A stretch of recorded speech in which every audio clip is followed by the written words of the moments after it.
We're here! BFF Project number 5. Are you ready? Let's go! Hello! Welcome!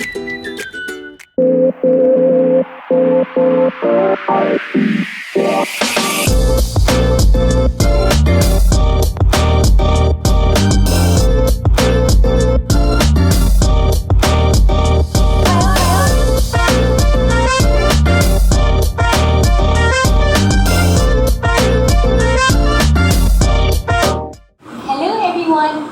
We're so happy to be here, and you all know that BFF Project stands for BCBP Alabang Fun Family Projects, right?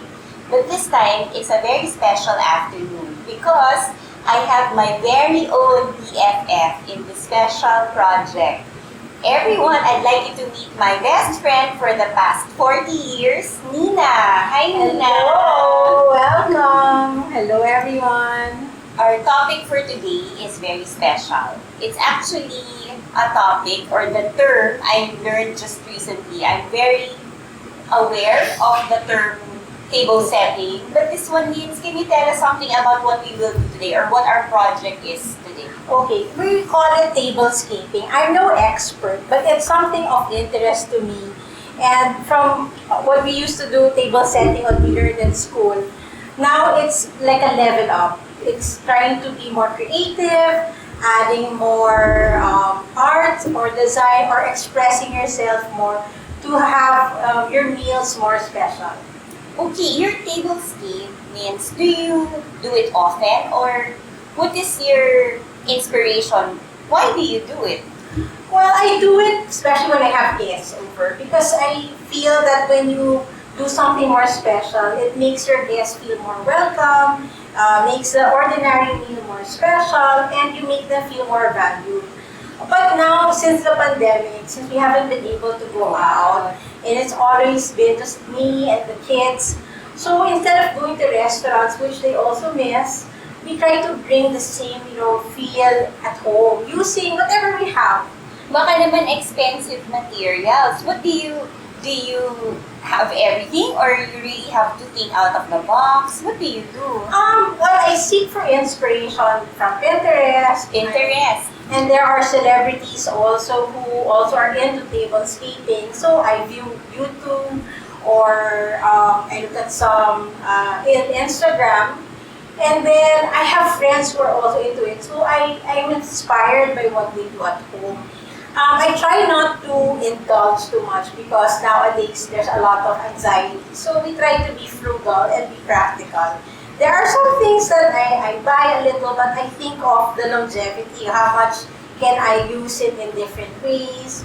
But I also make do with what I've had since I got married and just do some mix and match.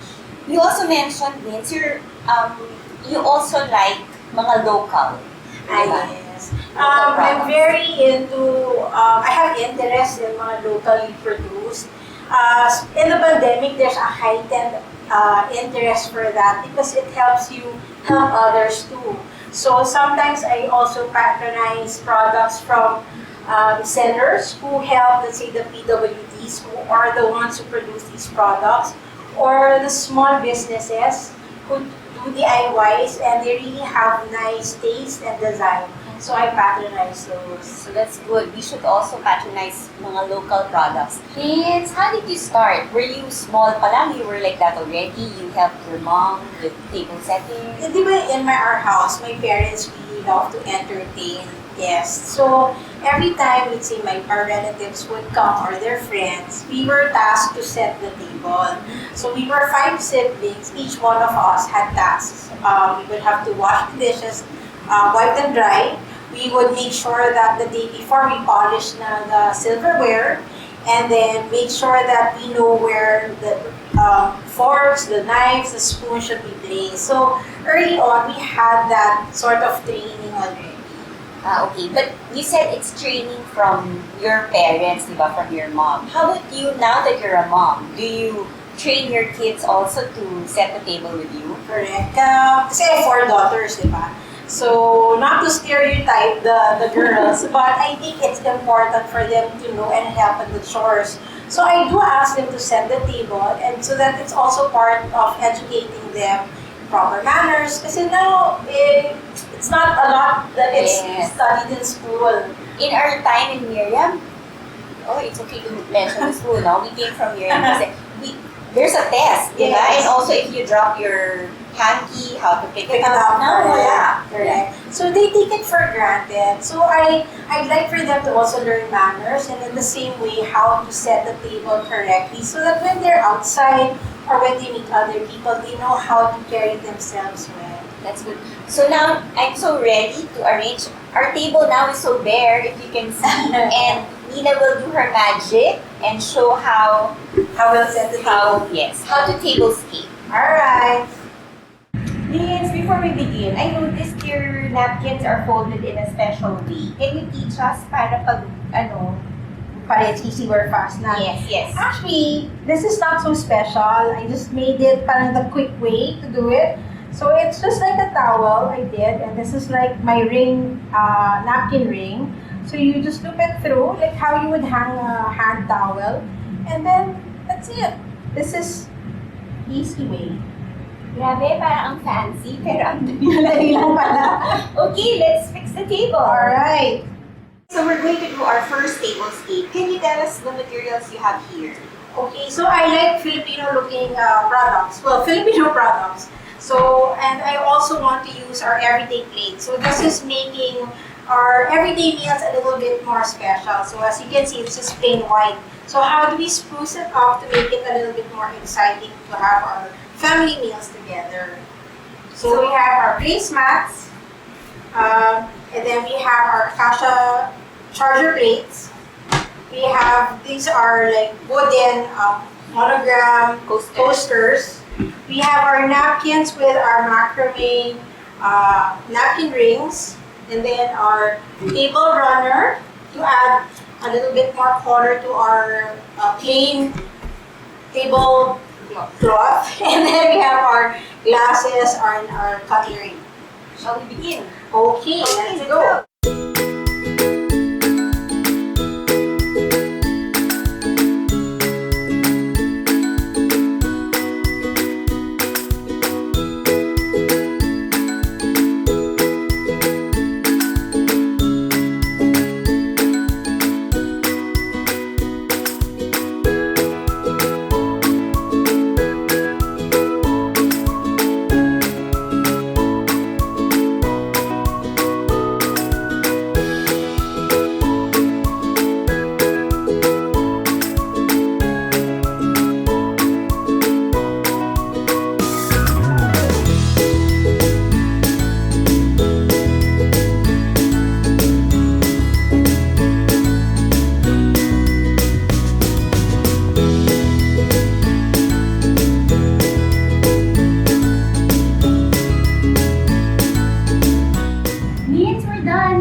Correct. So it's quick for your quick Sunday breakfast or quick Sunday lunch. Can you maybe explain what we did para our members will know? Okay, so it's very simple. We started with the plain tablecloth, and then we put our table runner for a little bit more decor. And then we place in each position our placemat, and then our wooden charger, and our everyday white plates, and then our napkins with the napkin rings. And then we put our silverware on, as you know, we put it where the forks are the left, and the spoons and the knives on the right. It's nice to invest on table napkins and table rings because you can use it again and again. Correct. It's washable, and Correct. then this one you can use it again and again. And the impact is really so different from the plain table we had a while ago to this one in less than 5 minutes. Correct. And it's taking your everyday white plates, and it's more economical if you use, let's say, the table napkins. It's also more environmental friendly because it's reusable. So, but and it levels up talaga your meals. Oo, iba, nakakagana kumain pag ganito. And as what Joseph said kanina, kahit tuyo ang ulam, pero ganito ang ating tablescape. Gourmet. Okay, we have another look, right? Yes, A second another look. one. Yes. So, Wait for it, we're going to show you our second tablescape. Okay, for our second look, medyo for dinner naman yata to, Nins, no? I noticed we changed our palette, hindi na siya wooden, like the next more of gold and the blues and reds. And then this one really caught my eye. The centerpiece we will be using, baka you would like to Correct. Because share. sometimes when you're in a rush, especially when my in-law suddenly, here I really want to make it special, but I have to make do with what I have. So what I did, I just got plants outside of our house, and because they're short, it doesn't really look nice to be just hanging there. So what I did was I printed on paper or cardboard paper a nice print that I found, Scratch paper. scratch paper, and then made it like a cover na lang. Para that's still in theme there. Just to cover the hanging plant. So it's something that you can do also. Yan, tip yan. So you Para can really DIY. be creative, no? Medyo, lalo na ngayon, Nins, you really can't go out. You really Correct. can't go to the market, buy flowers. Mhm. So you really have to be creative and find things around the house. So Correct. this one you had outside in your garden. Yes. Ginabit lang and then it looks really nice. Yes, and also it doesn't give you a problem of storage. Kasi I reused scratch paper, and then after this, pwede na i-dispose. Pwede rin taguin for the next Correct, event. correct. Okay, so are you ready for the second look? Sure, let's go! Okay.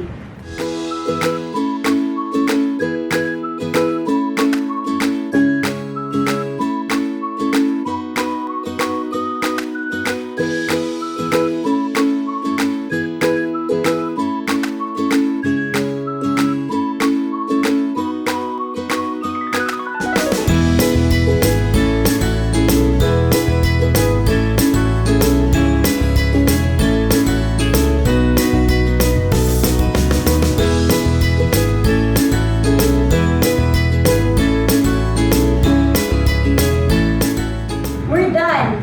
Less than 5 minutes. Correct. Grabe. So, level up siya, Nins, because we're using gold. Parang pag gold, no? Mas iba yung formal, no? dating, mas special pa. And then, let's just say, the original plan, walang table runner. But then you can just really tweak it, no? Correct. Ano yung nafe-feel mo na, uy, parang better with. So, Correct. it's really a process. Correct. And you shouldn't be afraid to try and mix and match. Like we have this more just lines, and then we have florals, and then we have the swirls.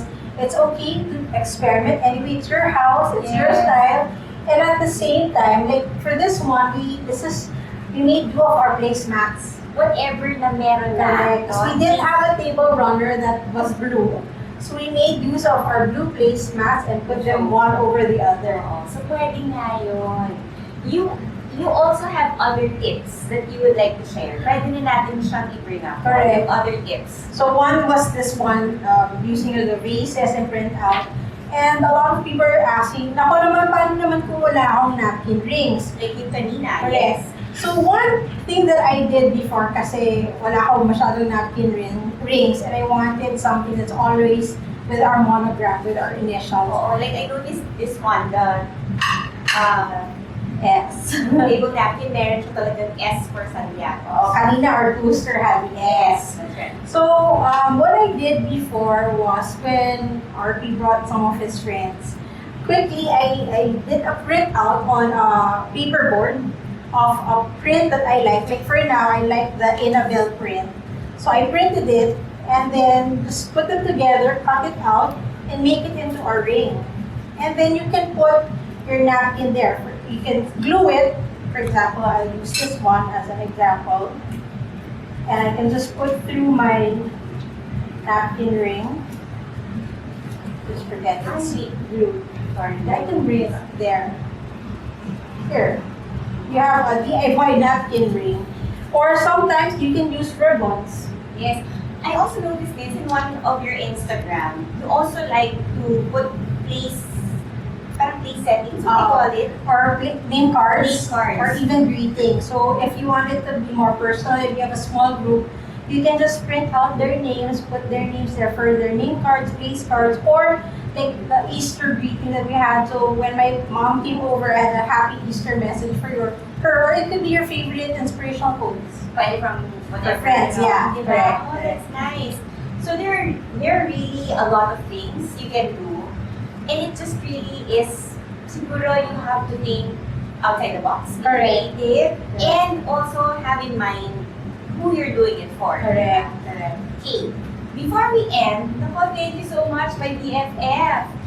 Do you have final tips or things you'd like to share with our community? I think one thing that the pandemic has made us realize, and it has confined us in our homes, was that a lot of the things that we used to keep in our cupboards and just say we'll use it for special occasions, I think it made us realize that you don't have to wait for a special occasion, because every day can be a special occasion, and it really is, because you're with your loved ones. So just make it special and make meals together more joyful, more festive. Yes, that's right. I think it's good that you make the meals really special, but you add another level or another level up if you do things as simple as this. Siguro mas matagal pa yung thinking of the creative way.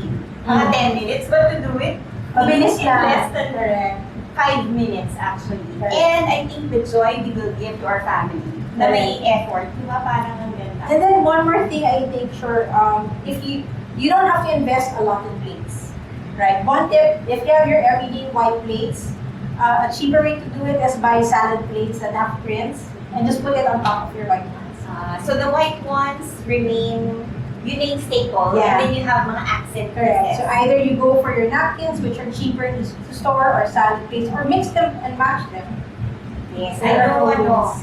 I know what you taught us will help a lot of our members. So we're so excited to see what they can come up with. Maybe you can share your mga tablescape with us.